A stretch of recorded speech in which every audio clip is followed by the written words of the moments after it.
Hello everyone, कैसे हो आप लोग। आई होप आप लोग बहुत बहुत अच्छे होंगे। तो आप लोग सोच रहे होंगे आज मैं कहाँ रेडी होके जा रही हूँ। ये है मेरा सिंपल सा लुक। ये मैंने यहाँ पे लहंगा पहना है और मैं जा रही हूँ अपने बेस्ट फ्रेंड की शादी में। वो बेस्ट फ्रेंड समझ सकते हैं कि मायके के साइड ही अभी रहती है, तो उसकी शादी तय हुई है, तो वही शादी हम अटेंड करने। और पीछे का बैकग्राउंड आप मिस कर देना, क्योंकि तैयारी करने में ये सब चीज़ें अब अगर सही करेंगे तो बहुत टाइम हो जाएगा।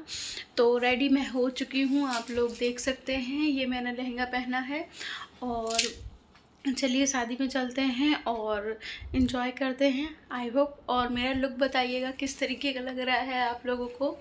ये है पूरा लुक। कमेंट बॉक्स में ज़रूर बताइएगा कैसी लग रही हूँ मैं। और सिंपल सा मेकअप किया है, कोई हैवी मेकअप नहीं है। और आई थिंक काजल नीचे आ गया है। तो कमेंट बॉक्स में ज़रूर बताइएगा कि कैसी लग रही हूँ मैं। और चलिए शादी अटेंड करते हैं। हेलो एवरीवन, कैसे हो आप लोग। आई होप आप लोग बहुत बहुत अच्छे होंगे। तो आज की वीडियो कुछ टॉपिक नहीं है, टॉपिक सिर्फ वही शादी का है। आपने जो आगे क्लिप देखी है कि मैंने आप लोगों से बोला कि मैं शादी अटेंड करने जा रही हूँ और बस थोड़ी देर में निकलने वाले हैं, राधिया को भी हम रेडी करने वाले हैं। पर ऐसा बिल्कुल कुछ भी नहीं हुआ था। कुछ प्रॉब्लम हो गई थी। उसके तैयार होने के बाद में ही मेरे लाइफ में, कहते हैं ना, शनिदेव बहुत जल्दी प्रकट हो जाते हैं।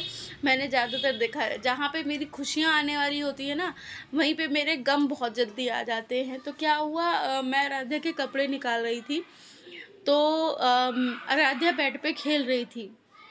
खेलते ही खेलते क्या हो गया कि मैंने उससे कहा कि राधिया, मैं आपका टोपा निकाल देती हूँ कबर्ड से, तुम यहाँ बैठो। तो मैं उसके साइड बस पीठ करके घूमी और मैं ऐसे टोपा ढूंढने लगी कबर्ड में। पीछे से मुझे आवाज़ आई धम्म से गिरने की। मैं एकदम शॉक हो गई कि मतलब अभी तो मैंने उसको बैठाया 1 सेकंड पहले, इतनी जल्दी कैसे गिर सकती है। देखा तो वो फर्श पे गिरी पड़ी थी और वो मुंह के बल, मतलब इस तरीके से गिरी थी, पूरा उसके मुंह पे लगी चोट। मैंने जल्दी से उठाया। कहते हैं ना कि उस टाइम मेरा दिल तो बहुत तेज़ घबरा रहा था, पर उस टाइम में मुझे घबराना नहीं था, वो सिचुएशन को हैंडल करना था। तो मैंने देखा उसके पूरे लिप्स में ब्लड लगा हुआ था, उसके नोज़ से ब्लड आ रहा था। मेरा इतना, मतलब मैं आपको बता रही हूँ ना, अभी भी मेरा दिल घबरा रहा है वो चीज़ सोच के। मैं घबरा गई। मैंने कहा ये क्या हो गया, अब तो मतलब क्या कहूँ अब मैंने तुरंत सरसों का तेल उठाया और उसके पूरे ऐसे यहाँ हथेली में लिया और ऐसे यहाँ पूरा तेल लगा लिया, नोज़ में तेल डाला। वो रो रही थी बुरी तरीके से, पर मैंने कहा सिखा, अपने दिल को एकदम मजबूत कर लो, कोई बात नहीं, वो थोड़ी देर रो रही है, पहले उसको अच्छे से तेल लगा दो। कहते हैं ना कि कहीं भी चोट वोट कुछ भी लगी हो, सबसे पहले आप तेल लगाओ, बहुत जल्दी बंद हो जाता है। उसकी नाक में भी वो रो रही थी पूरा, तब भी मैंने ज़बरदस्ती उसके नाक में तेल डाला, उसके लिप्स में पूरे तेल लगाया, वो लिप्स के अंदर लगाया।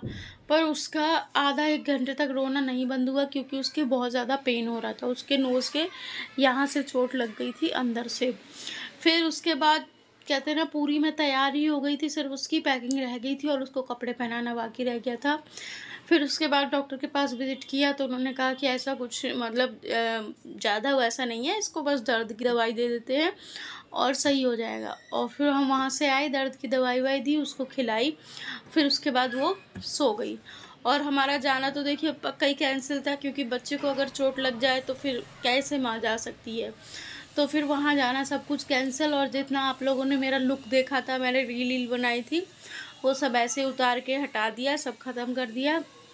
और कहते हैं ना कि जहाँ को जैसे लिखा होता है ना, वो चीज़ वैसे ही होती है। तो मैंने सोचा क्यों ना, क्योंकि वो व्लॉग मैंने आपसे बोला था कि मैं डालूँगी, पर नहीं डाल पाई, तो यही मैंने आपको बताने के लिए किया था कि वो व्लॉग आधा ही रह गया। तो चलिए कल मिलते हैं नई वीडियो के साथ। अपना ध्यान रखिए, अपनी फैमिली का ध्यान रखिए। Take care, bye, Radhe Radhe. और अब सही है वो, अब तो उसकी लिप्स की सूजन भी कम हो गई है और नाक तो उसी टाइम सही हो गई थी। तो चलिए bye, take care, Radhe Radhe.